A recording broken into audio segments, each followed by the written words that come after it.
दोस्तों गिरी ट्यूटोरियल के इस प्लेटफॉर्म पे आपका बहुत बहुत स्वागत है।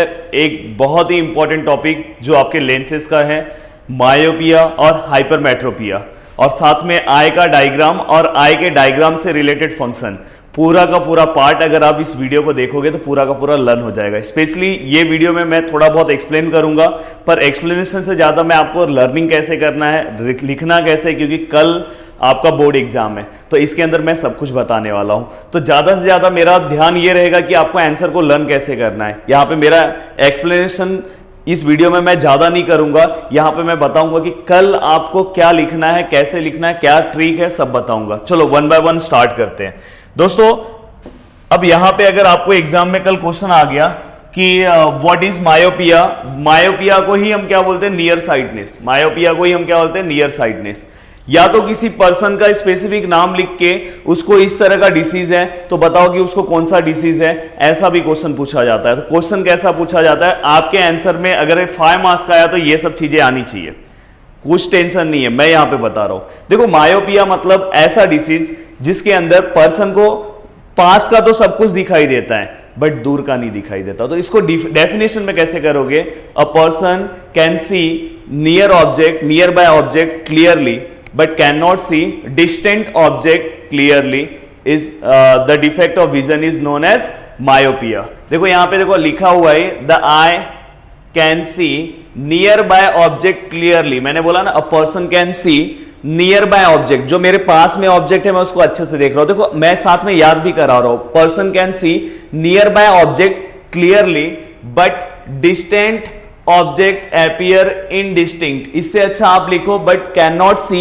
Distant object. डिस्टेंस मतलब जो दूर पे है। तो मायोपिया, आपको मायोपिया और हाइपरमेट्रोपिया में एक ही आंसर याद करना है और हाइपरमेट्रोपिया में उसका जस्ट उल्टा लिखना है। आप दोनों मत याद करने जाओ, इसको अच्छे से याद कर लो, उसका उल्टा हाइपरमेट्रोपिया में। तो डेफिनेशन सबको याद हो गया मेरे साथ। डेफिनेशन में क्या लिखा है, a person can see near by object clearly but can not see distant object clearly.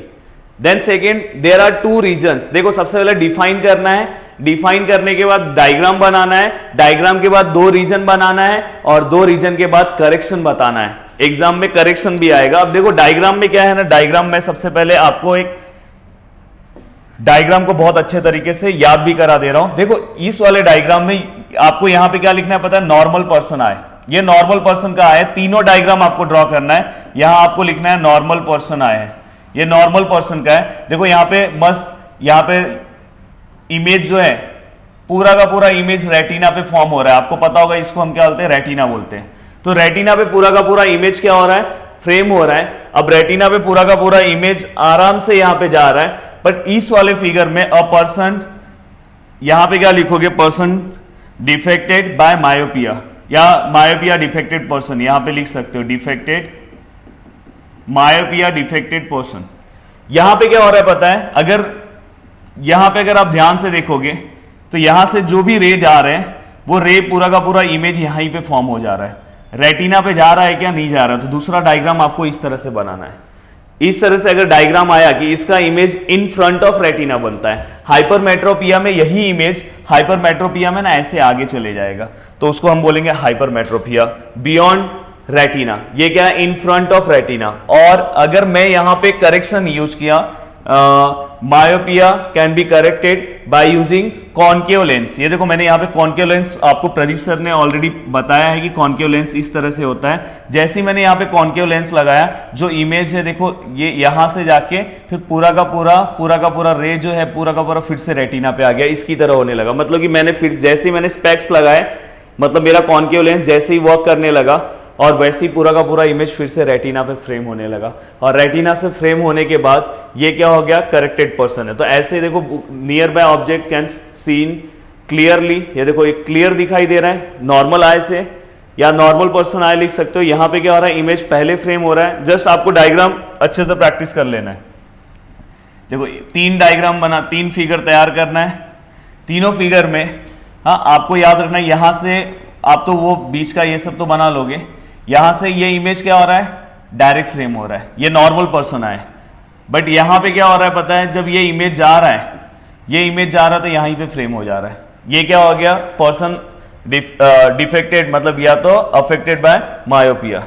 And यहां पे अगर आप देखोगे तो हमने क्या किया पता है, यहाँ पे कॉन्केव लेंस यूज किया जिसकी वजह से थोड़ा सा इमेज ऐसे हुआ और देन इसके बाद फिर से रेटिना पे आता है। तो ये क्या हो गया आपका, इस तरह से आप डायग्राम प्रैक्टिस करना है। यहाँ नॉर्मल पर्सन आए मायोपिया और यहाँ पे myopia can be corrected by using which lens, concave lens. अब देखो यहाँ पे आपने डेफिनेशन लिख दिया, डायग्राम याद करा दिया मैंने आपको। देयर आर टू रीजन्स, बस दो ही रीजन्स लिखना है। पहला कर्वेचर से रिलेटेड रीजन लिखना है, दूसरा डिस्टेंस से लिखना है। याद कर लो कर्वेचर किसके बीच में, कर्वेचर अभी मैं आपको आई के बारे में पढ़ाऊंगा तो उसमें मैं बताऊंगा कि जो बाहर का ट्रांसपेरेंट लेयर होता है सबसे आई का, उसको हम कॉर्निया बोलते हैं। और आई लेंस जो लेंस वाला पार्ट है, तो आई लेंस और ये कॉर्निया, इसके जो बीच का जो डिस्टेंस है, कर्वेचर जो है, सॉरी इसका जो कर्वेचर है, डिस्टेंस नहीं, कर्वेचर जो है वो क्या होगा, इंक्रीज होगा। मायोपिया में दूर का नहीं दिखता ना, तो इसलिए सब चीजें इंक्रीज है, ऐसे याद रखना। और दूसरा बस ये लिखना, distance between lens and retina. Lens ये देखो लेंस और रेटिना के बीच का जो डिस्टेंस है वो क्या हो रहा है, इंक्रीज हो रहा है। मैंने देखो याद करा दिया, कर्वेचर ऑफ कॉर्निया जो, और कॉर्निया के बाद क्या है, आई लेंस है। देखो आई लेंस इंक्रीज, दूसरा क्या है, the distance between lens, eye lens और रेटिना, जो सबसे रेटिना ये देखो, ये जो लेयर है इसके बीच का भी डिस्टेंस है वो इंक्रीज हो रहा है। यही सेम दो पॉइंट आपको हाइपरमेट्रोपिया में लिखना है, पर डिक्रीज लिखना है। यही सेम पॉइंट, ये देखो यहां पे यही सेम डायग्राम आपको हाइपरमेट्रोपिया में बनाना है, बस ये वाला सेम आएगा, ये वाले में बाहर चले जाएगा इमेज। और यहां पे आपने कॉन्केव लेंस यूज किया, वहां पे कॉन्वेक्स लेंस है, याद हो रहा होगा आपको। और बस लास्ट में करेक्शन आपको लिखना है, यहां पे एक हेडिंग डालना है, correction. This defect can be corrected by using which lens, concave lens. याद रखना, एग्जाम में बहुत बार क्वेश्चन पूछा गया कि विच लेंस, कॉन्केव लेंस। अगर 5 मार्क्स में आ गया तो सोने पे सुहागा हो जाएगा। सेम पूरा का पूरा आंसर हाइपरमेट्रोपिया में उल्टा होगा। देखो सबसे पहले डिफाइन इन दिस, वहां पे क्या था, person can see near by object clearly but can not see distant object clearly. इसके अंदर रहेगा कि person can see distant object clearly but can not see near by object clearly. तो यहां पे देखो वही लिखा है। देन उसके बाद देयर आर टू रीजन्स, पहले डायग्राम बना लो। देखो डायग्राम देख लो ध्यान से, नॉर्मल पर्सन आया, देखो इसमें इमेज बाहर चले गया है। यहां पे अगर आप देखोगे तो कॉन्वेक्स लेंस यूज किया गया है, याद रखना। और देखो दो रीजन है, कर्वेचर ऑफ कॉर्निया और आई लेंस क्या हो रहा है, डिक्रीज हो रहा है। Distance between lens and retina decrease हो रहा है। और this defect can be corrected by using which lens, convex lens. ये भी आपको याद हो गया होगा। देन उसके बाद दोस्तों प्रेस बायोपिया, जनरली इसके ऊपर क्वेश्चन आपको हो सकता है कि फिलिंग द ब्लैंक्स में आ जाए या 1 सेंटेंस 2 सेंटेंस में आ जाए। जनरली ये ओल्ड पर्सन में पाया जाता है, जहां पे उन्हें पास का भी नहीं दिखाई देता है और दूर का भी नहीं दिखता, मतलब दिखता नहीं है, मतलब क्लियरली नहीं दिखाई देता। तो वहां पे हम बायफोकल लेंस का यूज करते हैं। याद रखना कौन सा लेंस यूज करेंगे, बायफोकल। और इसके अंदर नियर साइडनेस और या तो मायोपिया और हाइपरमेट्रोपिया दोनों प्रॉब्लम है। और आपको ये याद रखना है, हाइपरमेट्रोपिया में उसको हम दूसरा नाम क्या बोलते हैं, फार साइडनेस। और उसको तो इसके अंदर ज़्यादा मैं नहीं बता रहा हूँ। देन उसके बाद ये जो आपका पूरा का पूरा डायग्राम दिख रहा है यहाँ पे, ये आपको यहाँ पे दिख रहा होगा ना, ये ह्यूमन आई दिखाई दे रहा है यहाँ पे। थोड़ा सा मैं इसके बारे में आपको आइडिया दे दूं। डायग्राम में ज़्यादा चांसेस हैं पता है नेमिंग आने के लिए और पार्ट्स के फंक्शन आने के लिए। सबसे ज़्यादा चांस है नेमिंग आने के लिए और क्या आने के लिए, पार्ट्स के फंक्शन आने का बहुत ज़्यादा चांस है। तो इसलिए यहाँ पे जो चीज़ें मैं बता रहा हूँ, पार्ट्स के फंक्शन याद कर लो। देखो ये देखो, मैं एक और आपको डायग्राम दिखाऊंगा। ये देखो बाहर का जो लेयर दिख रहा है ना, ये दिखाई दे रहा है, इसको हम क्या बोलते हैं, कॉर्निया। मिला आपको, इसको हम क्या बोलेंगे, कॉर्निया। देन अगर आप देखोगे ये वाला जो लेयर है, इसको हम क्या बोलेंगे, लेंसेस। देन यहाँ पे अगर आप ध्यान से देखोगे तो आइरिस दिख रहा होगा यहाँ पे। और देन उसके बाद अगर आप ध्यान से देखोगे तो इसी के बीच में अपने आई के बीच में यहाँ पे प्यूपिल्स होता है, प्यूपिल दिखाई दे रहा है। ये 3 नेमिंग्स आपको प्रॉपर याद होना चाहिए। एंड देन इसके बाद आपको ये मसल्स का नाम याद होना चाहिए। ये देखो ये जो मसल्स है यहाँ कनेक्ट है, इस मसल्स का नाम याद होना चाहिए, सिलियरली मसल्स। देन उसके बाद ये आपको याद होना चाहिए, यहाँ पे 3 लेयर्स होते हैं। जो आउटर लेयर्स होता है, जो आउटर लेयर होगा उसको हम बोलते हैं स्क्लेरा। क्या बोलते हैं, स्क्लेरा। वो डायरेक्ट कॉर्निया के साथ कनेक्ट होता है, स्क्लेरा कहीं पे लिखा होगा, ये देखो यहाँ पे इन्होंने इस तरह से लिखा, पर आउटर लेयर स्क्लेरा होगा। देन उसके बाद उसके अंदर जो लेयर होगा, उसके जस्ट अंदर, उसके अंदर जो लेयर होगा उसको हम क्या बोलते हैं, कोरोइड। कोरोइड दिखाई दे रहा है, कोरोइड दिखाई दे रहा है ये। एंड देन उसके अंदर जो मेन रीजन होगा उसके अंदर, उसको हम बोलते हैं रेटिना। तो आपको याद हो गया कॉर्निया, प्यूपिल ये अंदर वाला पार्ट, देन यहां पे आपको लेंस याद हो गया, देन आइरिस वाला भी पार्ट याद हो गया, देन कॉर्निया भी याद हो गया, मसल्स का भी पार्ट याद हो गया, और ये 3 लेयर्स है। बाहर वाले लेयर को हम स्क्लेरा बोलेंगे, उसके अंदर वाले लेयर को कोरोइड्स बोलेंगे, उसके अंदर रेटिना। मेन आपके एग्जाम में आपको डायग्राम का लेबलिंग आ सकता है, या तो आपको पार्ट्स के फंक्शंस आ सकते हैं। मैं दे रहा हूं पार्ट्स के फंक्शंस, एंड यहां पे आपको ऑप्टिक नर्व, ऑप्टिक डिस्क और ये ऑप्टिक नर्व दिखाई दे रहा है आपको, ये अच्छे से पढ़ लेना है। अब देखो यहां पे मैं आपको पार्ट्स के फंक्शन भी बता दे रहा हूं। देखो मैंने बहुत स्केच वाला डायग्राम ये इसलिए बनाया कि आपको डायग्राम ड्रॉ करने में दिक्कत ना हो। जितनी चीजें मैंने बताई उतनी चीजें आपके डायग्राम में आपको आनी चाहिए।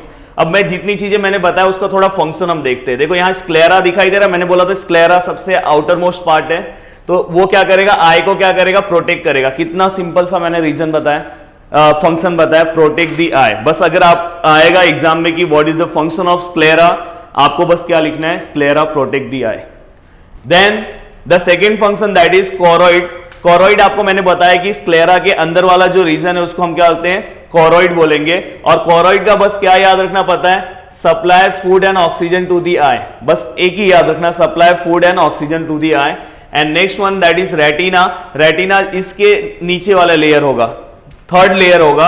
और रेटिना क्या करता है, डिटेक्ट लाइट को करता है और नो इंपल्स प्रोड्यूस करता है। याद रखना, लाइट को डिटेक्ट करने का काम रेटिना करता है, एंड देन उसके अकॉर्डिंग वो नो इंपल्स क्या करता है, रिलीज करता है। देन कॉर्निया आपको पता है, कॉर्निया क्या करता है, कॉर्निया के ऊपर ही लाइट पड़ता है, तो क्या करेगा, help to focus the light on retina. और ये यहां पे इसके ऊपर जैसे ही लाइट पड़ता है, लाइट पड़ने के बाद ये किसके पास भेजता है, रेटिना के पास। एंड देन इसके बाद आइरिस को दिख रहा होगा, कंट्रोल द साइज ऑफ प्यूपिल। ये क्या करेगा पता है, प्यूपिल के जो प्यूपिल है उसके साइज को क्या करेगा, प्यूपिल यहां आपको लेंस के बीच में दिखेगा, उसके साइज को कंट्रोल करने का काम करता है। कैसा लाइट है, अगर बाहर बहुत ज्यादा लाइट है तो उसको वो क्या करेगा, वो कोशिश करेगा कि अंदर लाइट ज्यादा ना जाए, और बाहर अगर समझो लाइट नहीं है तो उसको क्या करेगा, कोशिश करेगा कि बाहर का जो लाइट है अंदर ज्यादा से ज्यादा जाए। देन इसके बाद देखो प्यूपिल क्या करेगा, allow the light to enter the eye. सबसे मेन वही है प्यूपिल का फंक्शन की वो क्या करता है, लाइट को अंदर भेजता है। बाद में और आपको क्या याद रखना चाहिए, मसल्स का याद रखो, वो जो लेंस है उसके थिकनेस को मेंटेन रखता है, जैसा कॉन्ट्रैक्ट करना है क्या करना है। देन उसके बाद ऑप्टिक नर्व याद रखना, send the nerve impulse from the retina to the brain, याद रखना। इतने फंक्शंस अगर आपको याद होंगे, ये डायग्राम में बहुत सारे लेबलिंग एक्स्ट्रा है, उससे मतलब नहीं है, आपको जो जो मेन है वो आप याद रखो। कॉर्निया याद रखो, यहाँ कॉमिया लिखा है और रॉन्ग है, कॉर्निया की तरह लिखना। प्यूपिल, लेंस एंड आइरिस, और यहाँ पे आपको ऑप्टिक डिस्क या ऑप्टिक नर्व याद रखो, और देन उसके बाद कोरोइड्स याद रखो, स्क्लेरा याद रखो, रेटिना याद रखो, बाकी कुछ मत करो। एंड देन हर एक के फंक्शंस मैंने बहुत इजीली दे दिए, आपको लिखना है। तो सबसे इजी है, पूरा का पूरा मैंने पार्ट बता दिया। और मेन पार्ट आपका क्या है, हाँ यहाँ पे एक और पार्ट बता दे रहा हूं कि नॉर्मल पर्सन का जो आई का जो डिस्टेंस है, नॉर्मल पर्सन की हमारे आई पे स्ट्रेस ना हो तो वो डिस्टेंस ऑब्जेक्ट और नॉर्मल पर्सन के आई का वो कितना होना चाहिए, 25 सेंटीमीटर। ये बहुत बार एग्जाम में फिलिंग द ब्लैंक्स पूछा गया, तो ये याद रखना। बाकी मैंने सब कुछ करा दिया दोस्तों लर्निंग के साथ। और मायोपिया और हाइपरमेट्रोपिया अच्छे से करके जाना है, एक ही पढ़ना है, दूसरा उसका जस्ट अपोजिट लिखना है। उम्मीद करता हूं कि आपको ये पूरा का पूरा टॉपिक समझा होगा। अगर मजा आ गया होगा इस टॉपिक में तो नीचे प्लीज कमेंट करना। आप में से जो सबसे प्यारा कमेंट करेगा मैं उसके कमेंट को क्या करूंगा, पिन करूंगा। थैंक यू सो मच दोस्तों, दिल से थैंक्स। जय हिंद दोस्तों।